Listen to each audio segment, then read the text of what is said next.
보고 도망하여 성내와 마을에 알리니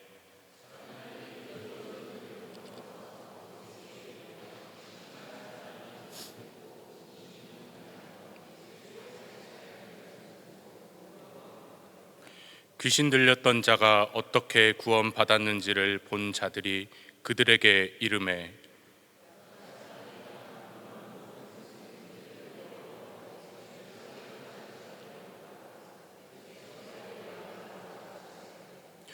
귀신 나간 사람이 함께 있기를 구하였으나 예수께서 그를 보내시며 이르시되 집으로 돌아가 하나님이 내게 어떻게 큰 일을 행하셨는지를 말하라 하시니 그가 가서 예수께서 자기에게 어떻게 큰 일을 행하셨는지를 온 성내에 전파하니라. 이 시간 심영호 목사님께서 나오셔서 우리에게 말씀 선포해 주시겠습니다. 말씀 선포하실 때 많은 은혜 받으시기 바랍니다.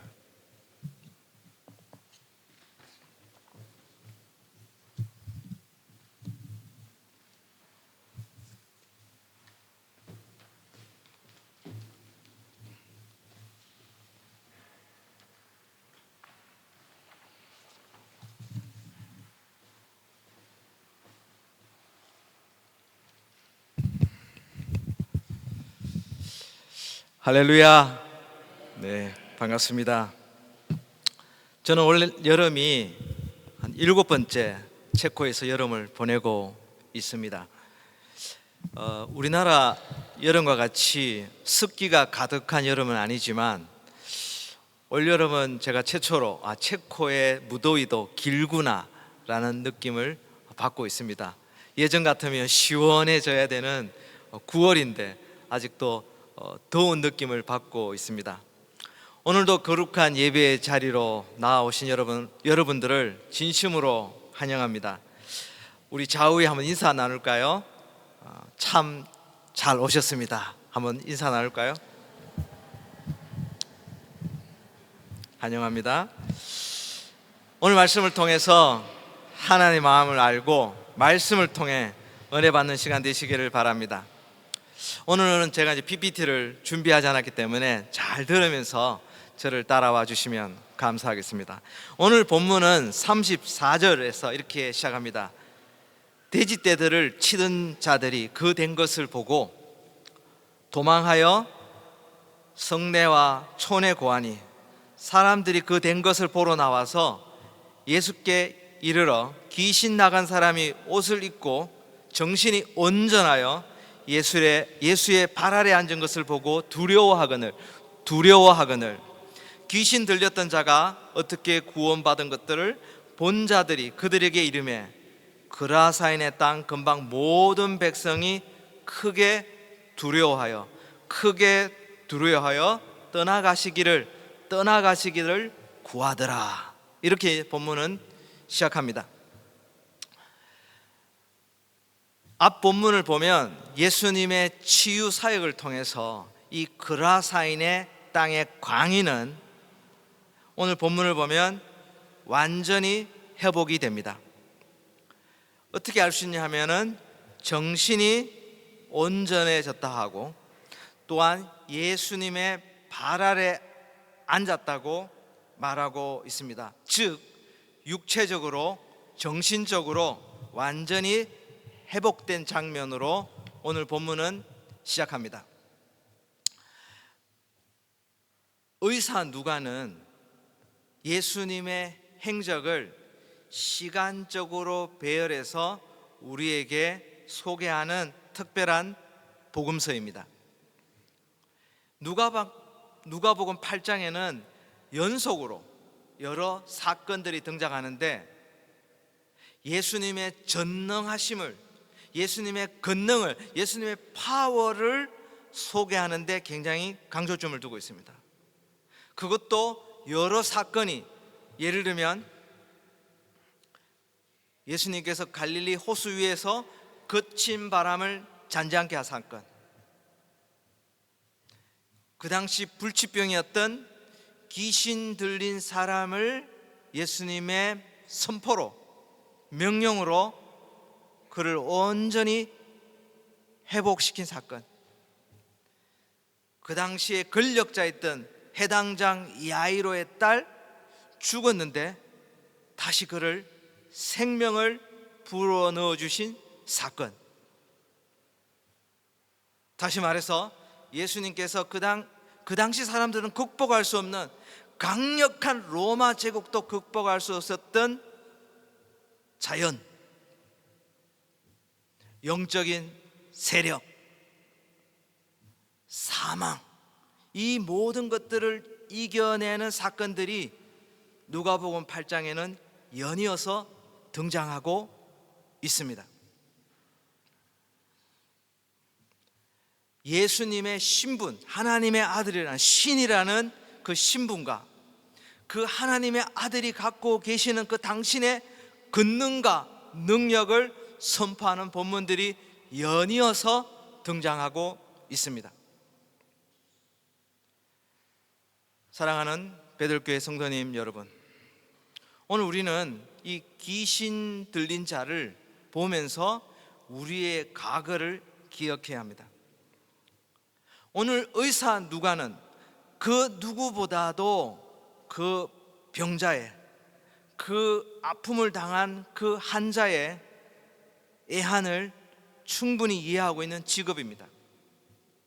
그가 우리에게 이렇게 자세하게 그의 회복 과정을 설명하는 것은 바로 그 당시 로마 제국 사회에서 가장 비참한 신분에 있었던 귀신 들린 자, 그 미친 사람이 바로 영적으로는 우리의 과거의 삶을 상징하고 있기 때문입니다. 주님을 믿기 전의 상태는 마치 이 불쌍한 귀신 들린 자와 같음을 설명하고 있습니다. 즉, 흑암의 세력에 굴복당하고 영적 세력 아래에 있는 우리의 과거의 모습을 조명하고 있습니다. 예수님 아니면 우린 도저히 그 소망 없는 삶에서 헤어나올 수 없음을 말하고 있습니다. 예수님께서 그를 고치시고 그에게 더러운 귀신들을 쫓아내기 전까지는 그의 삶은 참혹하였습니다. 그러나 감사한 것은 예수님 때문에 우리의 삶은 새롭게 되었고 회복되었고 온전하여졌습니다. 오늘 본문을 통해서 먼저 우리는 예수님의 우리를 향하신 그 구원하기 위한 열정, 우리를 회복시키고자 하는 그 사랑을 기억하였으면 좋겠습니다. 오늘 우리의 예배가, 오늘 우리 말씀을 통해서 주님의 보좌 앞에 나아갈 때에 말씀을 들으면서 감사한 마음으로 말씀의 보좌 앞으로 나아갔으면 좋겠습니다. 그 불쌍한 사람조차도 예수님께서는 그를 찾아와서 그를 회복하기 원하셨습니다.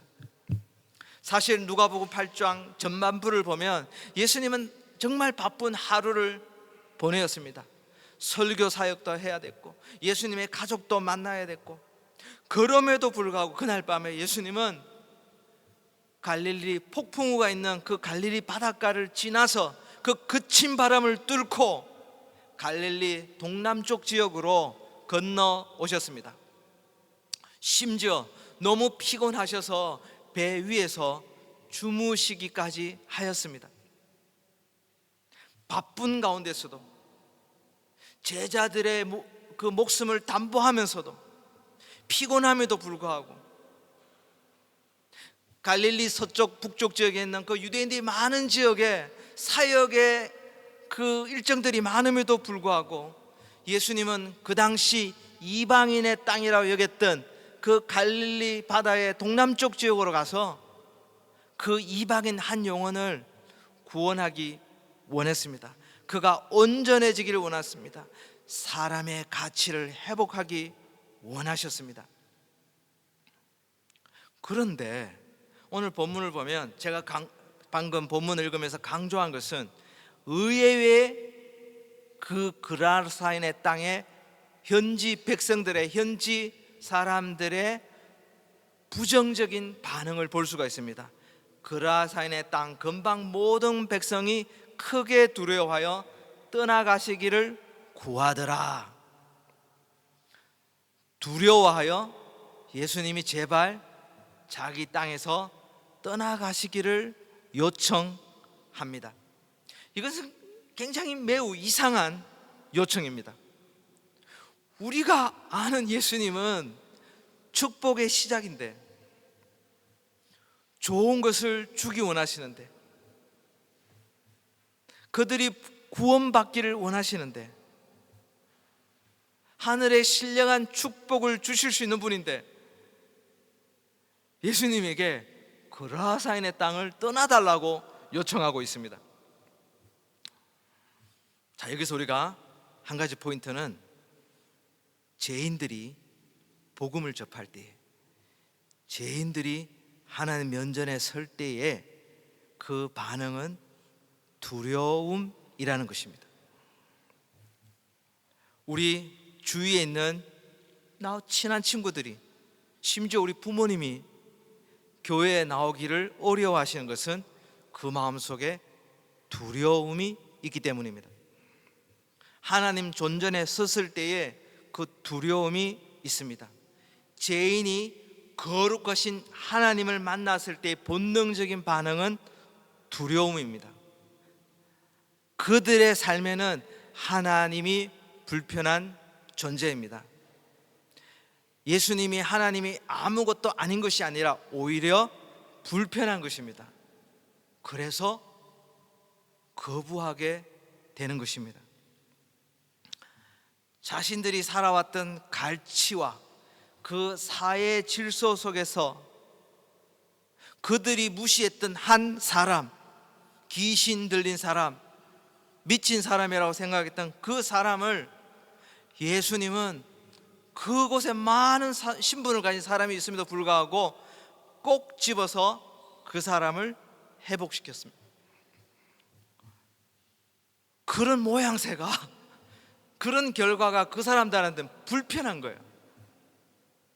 나한테 축복을 줘야 되는데, 나를 세워주셔야 되는데, 하나님은, 예수님은 가장 그들이 천대시했던 그 사람을 회복시켰습니다.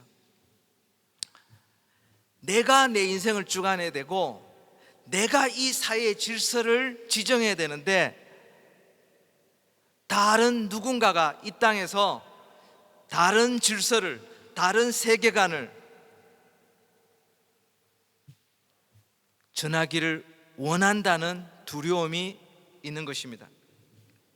그래서 우리 주위에 있는 분들이 예수님을 마음속에 구주로 모시는 것이 그렇게 어려운 것입니다. 그런 의미에서 여러분들은 그 일을 해내었습니다. 수동태죠. 그 일을 은혜로 당했습니다. 그런 의미에서 오늘 우리가 구원받은 것은 하나님의 은혜이며 형용할 수 없는 기적입니다. 원래 자연스러운 반응은 두려움과 불안감과 불편함이어야 되는데, 우리에게는 그것이 감사가 되고 은혜가 되고 하나님이 주시는 선물이 되었습니다. 그래서 바울은 이렇게 외칩니다. 에베소서 2장 8절에서 9절, 잘 아는 말씀입니다. 너희가 그 은혜를 인하여 믿음으로 말미암아 구원을 얻었나니 이것이 너희에게서 난 것이 아니요, 뭐라고요? 하나님의 선물이라. 행위에서 난 것이 아니니 이는 누구든지 자랑치 못하게 함이니라. 아멘. 행위에서 난 것이 아니라 100% 하나님의 선물로 주어진 것이기 때문에 우리가 오늘도 이 예배의 자리에 감사함으로 나와서 다시 한번 예배의 자리에서 하나님의 은혜를 경험하고 하나님의 은혜를 만끽하기를 원하는 것입니다. 그런데 로마 제국이 주는 가치관으로서는 귀신 들린 사람이 생명의 존엄성이 없었기 때문에 그를 무시하고 그를 방치하고 그를 격리해야 했습니다. 그러나 하나님 나라의 새 시대의 가치관으로서는 그는 구원받아 마땅하고 하나님 나라의 귀한 중요한 생명이었습니다. 사회와 주변 사람들이 그를 버려도 예수님의 눈에는 지금도 아직도 가치 있는 삶이었습니다. 그래서 그에게 회복을 주었습니다. 오늘 다시 여기서 우리가 바라봐야 될 포인트는 예수님께서 우리 한 생명을, 우리 한 분 한 분을 얼마나 소중히 여기신지를 바라보아야 합니다. 이 귀신 들린 사람은 산자에게도 버림받았습니다.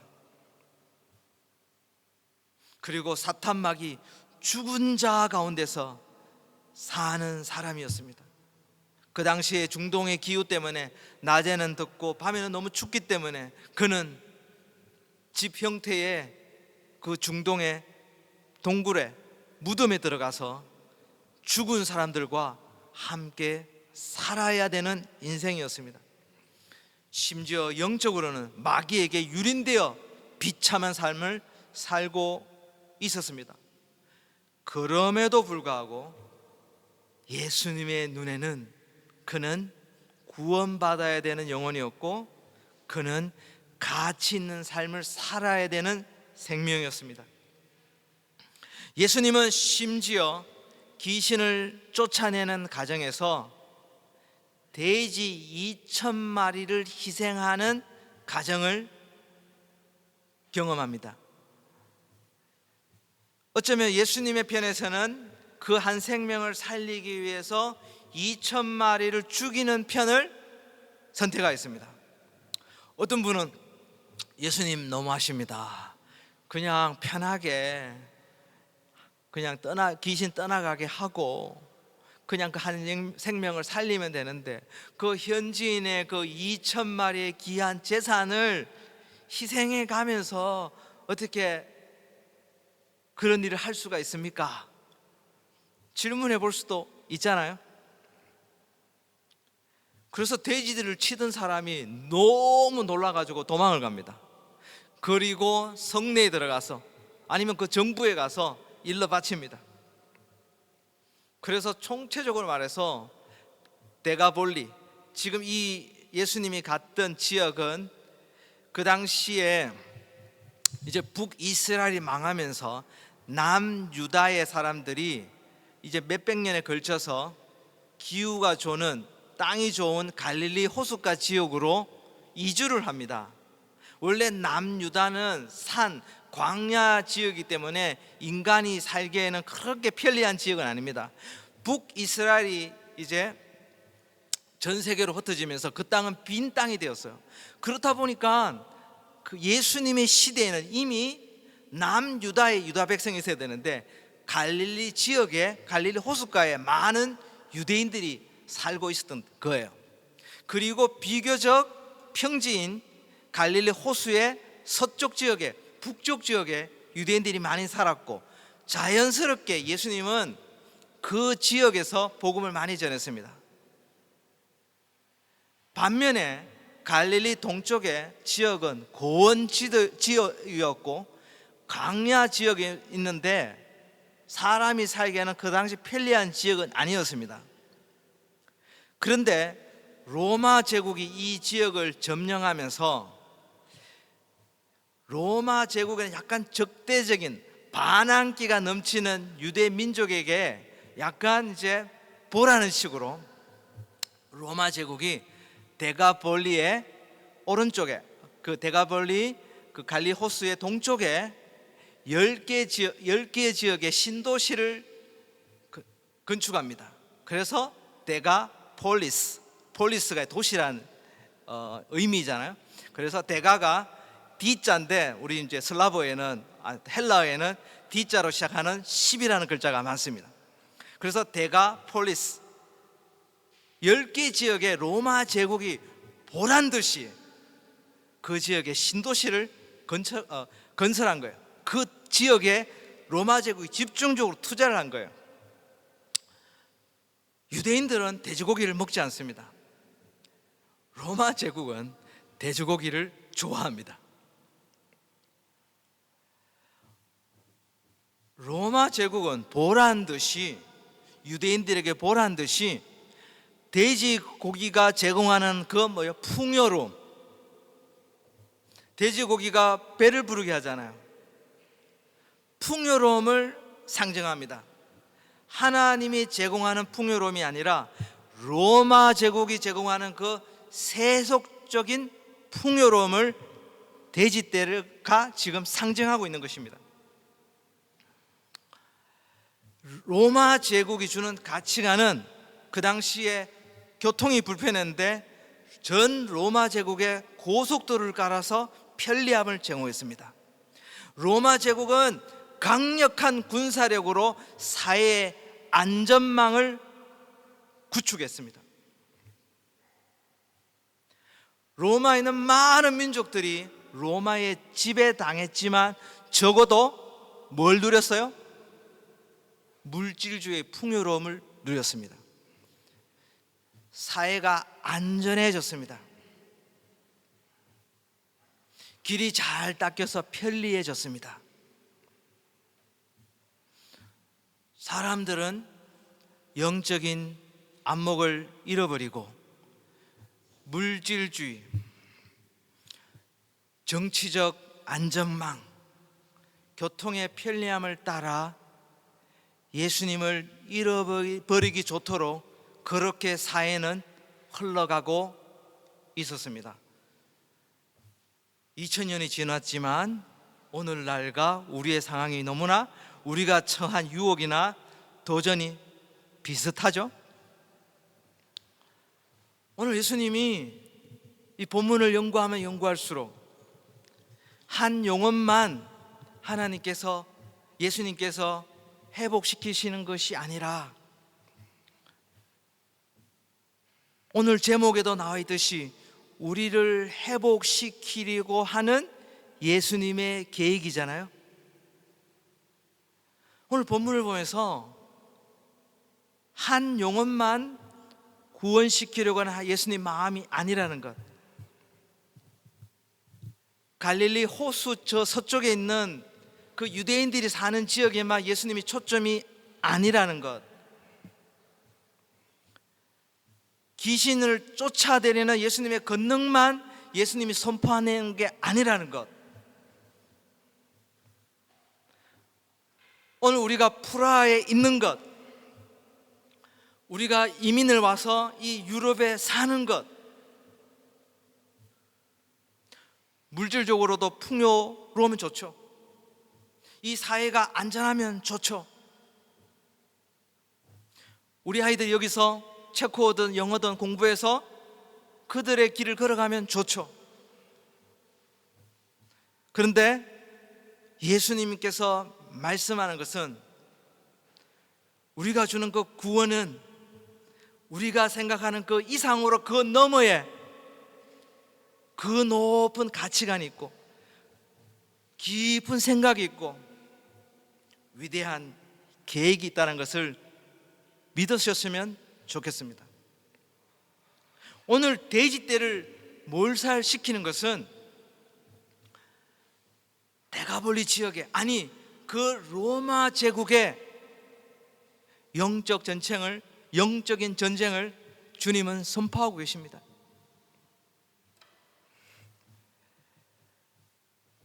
데가볼리 지역의 사람들은, 그 10개 도시의 사람들은 로마 제국이 제공하는 그 풍요로움을, 그 안전함을, 그 편리함을 즐길 준비가 되어 있는데, 그렇기 때문에 주님을 만날 기회는 더더욱 적어지고 있죠. 로마 제국은 의도적으로 그들의 융성함을 알리려고 건설한 도시들인데, 예수님은 단 한 번에 돼지 한 마리도 아니고 돼지떼 2,000마리를 몰살함으로써 그들에게 새로운 시대가 왔음을, 새로운 가치관을 우리가 받아들여야 되면, 하나님이 주는 그 생각을, 그 진리를 받아들여야 함을 예수님은 선포하고 있습니다. 예수님의 하신 일을 보면 두 가지 면이 있어요. 바쁘고 피곤하고 위험함에도 불구하고 한 영혼을 찾아오신 그 예수님의 따뜻함, 동시에 이 귀신이 이름이 군대잖아요. 그 리전이라는, 영어로는 리전이잖아요. 한 지역을 장악하는 하나의 그 세력이라는 거잖아요. 그 세력 앞에 예수님 한마디로 그를 쫓아냅니다. 그것도 로마 제국이 그렇게 사랑하는 그 풍성함의 상징이었던 돼지떼 2,000마리를 몰살시키는 방법으로, 어쩌면 엄청난 강력한 선포로, 어쩌면 좀 큰 어떤 무력의 방법으로 예수님은 그 나라에 하나님 나라를 보여주고 세우고 개척하기를 원하십니다. 그래서 우리는 하나님의 두 가지 성품을 알았으면 좋겠습니다. 어떨 땐 따뜻하게 우리를 품어주시기도 하지만은, 어떨 때는 구약시대의 이스라엘 백성을 하나님께 어떻게 인도했던 것처럼, 우리가 잘 아는 것처럼, 어떨 때는 강력한 경고로, 어떨 때는 해초리로 우리를 다루시는 하나님을 볼 수가 있습니다. 그러나 하나님 우리를 매우 사랑하십니다. 로마 제국이 주는 그 풍성함보다, 그 물질주의보다, 그 정치적 안정망보다 주님은 우리에게 더 가치가 있습니다. 주님은 또 우리를 볼 때에 그 물질보다 우리의 영혼에 더 가치를 두고 있습니다.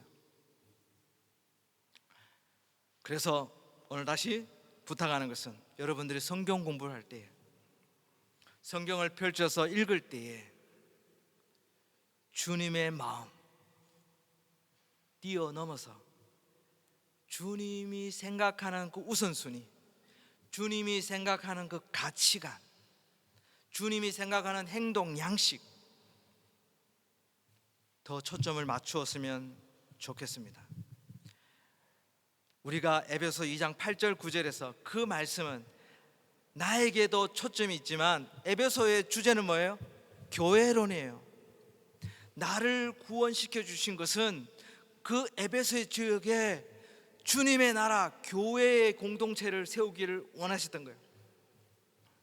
오늘 데가볼리 지역에 이 그라사인의 땅에 한 영혼을 구원시킨 것은 그 한 영혼의 구원을 뛰어넘어서 데가볼리 전체 지역에, 그 10개 도시에 주님을 품었던 그 비전을 볼 수가 있습니다. 우리가 왜 프라하에 살고 있습니까? 우리가 왜 이 교회 공동체로 나와왔습니까? 우리에게 한국 교회도 위해서 기도해야 되지만, 우리가 프라하에 살기 때문에 체코를 위해서, 프라하를 위해서, 온 유럽을 위해서 마음을 품어야 될 줄로 믿습니다. 왜냐하면 예수님께서 우리에게 그 가치를 가르쳐 주고 있습니다. 개인주의의 구원관을 벗어나서 나만 잘 된다면 된다는, 나만 축복받으면 된다는 그 가치관을 뛰어넘어서 사도행전 초대 교회가 품었던 공동체적 구원관을 회복해야 될 줄로 믿습니다. 예수님은 마태복음 8장 36절에서 사람이 온 천하를 얻고도 제 목숨을 잃으면 무엇이 유익하리요라고 말씀하고 있습니다. 이 말씀을 통해서 예수님은 영혼의 가치, 그 중요성을 말씀하고 있습니다. 그래서 의사 누가는 그 당시 사람들이 품었던 생명에 대한 가치관과 하나님 나라가 품는 그 가치관을 비교하고 있습니다. 그라사인 사람들도 분명히 예수님이 행하신 기적을 보았습니다. 보았음에도 불구하고 두려워하고 불안해하고 예수님을 떠나가기를 원합니다. 그냥 기존 질서, 세속적 가치관과 세속적 물질주의 속에서 살기를 원합니다. 그냥 예수님은 재산 피해만 입히시는 불편한 존재라고 말하고 있습니다. 그래서 본문은 어느 누구도 나타나지 않습니다. 자신의 그 귀신 들린 사람의 동료, 가족, 정부 아무도 등장하지 않습니다. 왜냐하면 기존 질서에는 불편한 일이 발생했기 때문입니다. 초두에 말씀드렸죠. 이것은 죄인들의 자연스러운 반응이다. 저는 25년 전에 싱가포르에서 선교학을 공부한 적이 있었습니다. 유학생활을 할 때에 저희 동료들과 함께 단기팀을 꾸려서 말레이시아 쿠알라룸푸 뒷골목에 있는 그 마약 중독자들에게 복음을 전하기를 원했습니다. 쿠알라룸푸르에 도착해서 한 손에는 저희 전도 집회 초청장을 들고 한 손에는 그들에게 필요한 도시락을 들고 쿠알라룸푸르의 그 대도시의 여러 뒷골목을 방문하면서 그들에게 도시락을 나누어 주었습니다. 그리고 그들과 대화하면서 며칠 뒤에 있는 전도 집회에 그들을 초청하였습니다. 도시락은 잘 받았지만 초청장에는 별 관심이 없었습니다. 그 전도 집회가 정상적으로 진행될지 저 자신조차도 의심이 들었습니다. 그런데 전도 집회에 그 당일날 20명의 마약 중독자들이 나타났습니다. 참석했습니다. 심지어 그날 몇 분은 예수님을 구주로 영접하고 새로운 삶을 살기로 결심하였습니다. 저는 이제 25년 전이지만은 선교사로서 참 회개하는 순간이었습니다. 왜냐하면 우리가 이 좀 싱가포르의 좀 정상적인 화이트 칼라 그 사람들에게 복음을 전하고 아니면 대학 캠퍼스에 가서 그 청년들에게 복음을 전하는 것은 좀 멋진 일인 것 같은데 그 도시의 어두운 면인 그 마약 중독자들에게 마약에 취해 있는 그들에게 뭐 도시락은 뭐 불쌍하니까 전달할 수 있지만 야, 이들이 과연 예수님 믿을 수 있을까? 또 아니면 더 나아가서 예수님 믿을 자격이 있는가? 이렇게도 생각을 했습니다. 그래서 저는 그들이 전도 집회에는 오지 않을 것이라고 생각을 했습니다. 그런데 생각지도 못한 방법으로 하나님은 저에게 감동을 주었습니다. 회개를 하게 했습니다. 그들은 도시락을 먹으면서 그들은 또 마약 중독자들과 얘기를 나누면서 우리 같이 한번 전도 집회에 가보자. 그들이 이렇게 사랑하는 마음으로 우리에게 도시락을 전달했는데 한번 가보자. 그리고 그 강사님도 옛날에는 마약 중독자였는데 회복되었다고 하는데 나도 한번 회복될 수 있는 길을 한번 알아보자 하는 마음으로 20명이 복음을 듣게 되었습니다. 그 집회를 인도한 현지 목사는 마약 중독에서 벗어나 목회자로 거듭난 사람이었습니다. 저와 마찬가지로 우리들이 어쩌면 이 정도 되는 사람이 예수님 믿어야 돼, 저 정도 되는 사람은 예수님을 믿을 자격이 없어, 미리 잣대를 갖다 대고 있지는 않는지요. 이 정도 인품과 이 정도 학력이 있어야 우리 교회에 아니면 예수님 믿을 자격이 있는 사람이 아닌가 생각하시지는 않는지요. 말씀을 맺으려고 합니다. 하나님은 오늘 모인 한 분 한 분에게 기대를 가지고 있습니다. 오늘 주일 예배에 참석하신 분 가운데 믿음이 연약한 상태로 오신 분이 있습니까? 망가져 있는 분이 있습니까? 두려워하지 않는 것은 하나님이 예수님께서 우리에게 소망을 품고 계십니다. 어떤 소망요? 온전히 회복시키려고 하시는 하나님의 계획이 있습니다. 나만 온전히 되는 것이 아니라 나를 통해서 우리 주위에 있는 사람들까지, 아니 우리 주위에 있는 도시, 우리 주위에 있는 국가들까지 회복시키시려는 하나님의 계획이 있습니다. 마지막 이 시간에 나를 찾아오신 그 주님을 묵상하기를 바랍니다. 소망 없는 내 인생에 찾아오신 주님께 감사하며 감동함으로 이 시간을 마쳤으면 좋겠습니다. 기억하십시오. 우리는 예수님 아니면 우리는 아직도 그라사인의 땅에 어두움 속에 살고 있을 저희들입니다. 더 나아가 나의 문제, 나의 질병조차도 어떻게 하지 못한 채 헤매고 있는 우리들입니다. 그런 그에게 예수님은 마지막으로 말씀하십니다. 37절부터 39절 보면 예수께서 배에 올라 돌아가실새 귀신 나간 사람이 함께 있기를 구하였으나 예수께서 저를 보내시며 가라사대 집으로 돌아가 하나님이 네게 어떻게 큰일 행하신 것을 일일이 구하라 하시니 저가 가서 예수께서 자기에게 어떻게 큰일 하신 것을 온 성내에 전파하니라. 아멘. 오늘 본문은 이렇게 끝을 맺고 있습니다. 회복된 형제는 주위의 반응이 너무 네거티브한 거예요. 그러니까 어떻게 해요? 예수님과 함께 배를 타고 떠나가기를 요청했습니다. 근데 예수님의 반응이 웬걸? 저와 같아도요, 그 예수님 말씀 매일 들을 수 있고 예수님의 기적을 매일 체험할 수 있는 예수님의 그 제자들 무리로 따라가고 싶어요. 그런데 예수님의 명령은 집으로 돌아가서 오늘 경험한 이 한 사건, 오늘 경험한 예수님을 일일이 구하라, 간증을 하라, 온 성내에 전파하라라고 말하고 있습니다. 저는 성경에 보면 여러 제자들 유형이 있습니다. 어떤 유형은 12제자와 같이 예수님과 3년 반 동안 함께 있는 축복을 누리는 제자들이에요. 근데 오늘 본문과 같이 어떤 예수님의 제자들은 예수님을 아주 짧은 순간 만났는데 예수님과 분리되어서 예수님을 떠나서, 하지만 예수님의 부르심을 받고 예수님의 부탁을 받아서 예수님 명령을 받아서 사명자로 살아가는 외로운 제자들이 있습니다. 오늘 본문의 제자는 어떤 유형이에요?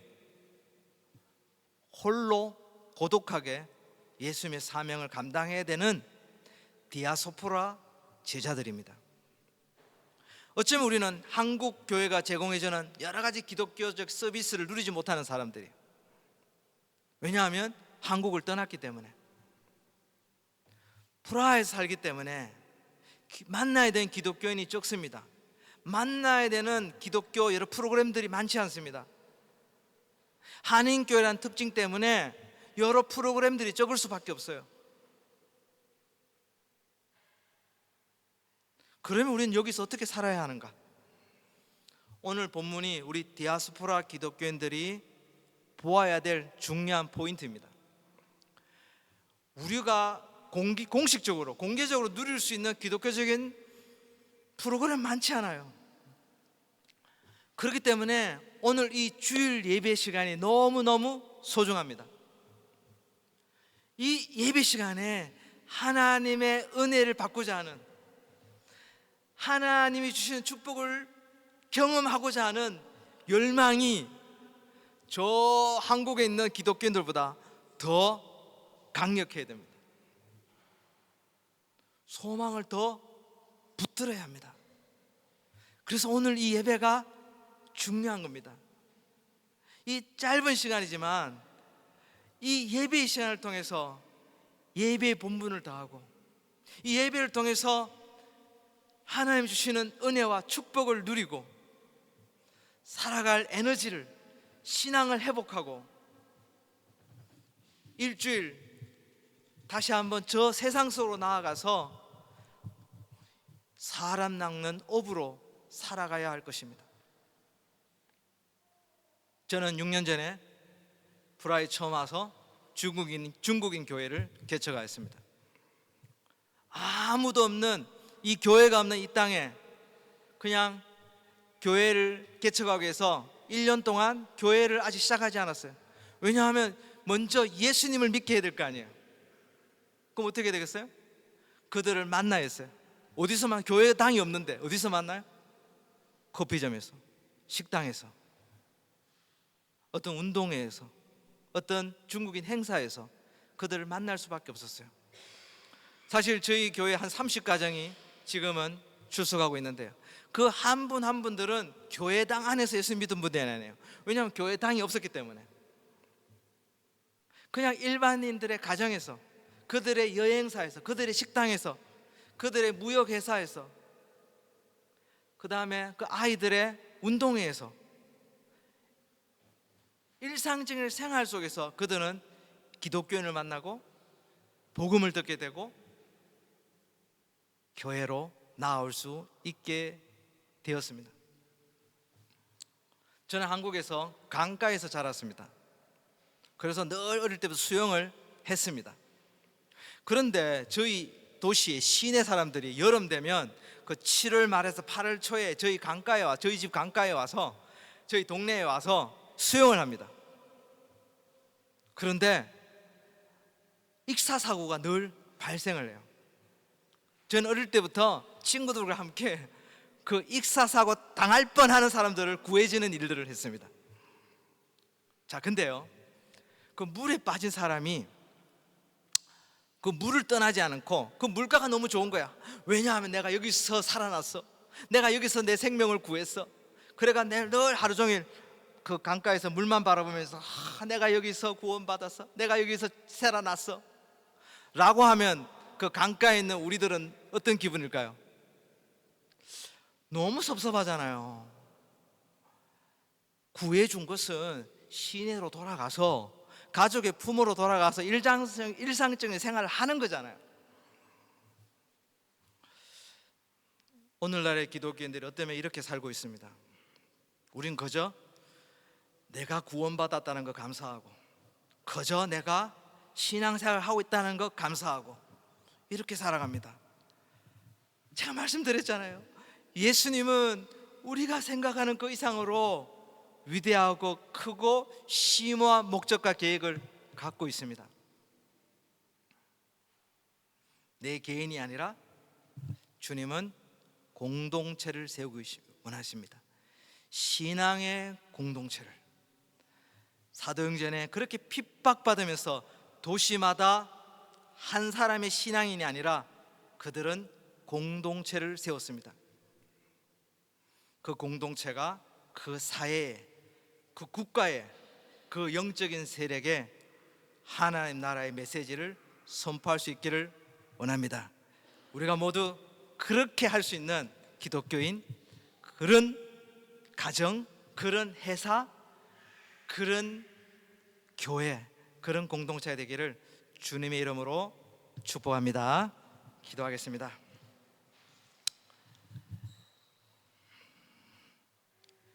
존귀하신 하나님 아버지, 오늘 말씀 통해서 우리가 어두움으로부터 자유케 된 것은 하나님의 큰 계획이 있다는 것을 발견합니다.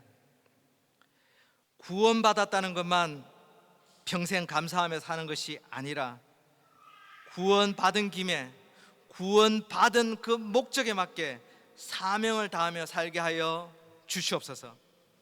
사도행전처럼 가는 곳마다 그들이 초대교회, 우리 형제자매들이 교회를 세웠던 것처럼, 그것도 로마 제국에 대항할 수 있는 새로운 가치관을 선포하는 공동체가 되었던 것처럼, 오늘 우리들도 베델교회 안에서 서로 사랑하며 서로 위로하며 서로 격려하며 서로 강건하며, 주님, 우리가 강력한 주님의 공동체를 세우게 하여 주시옵소서.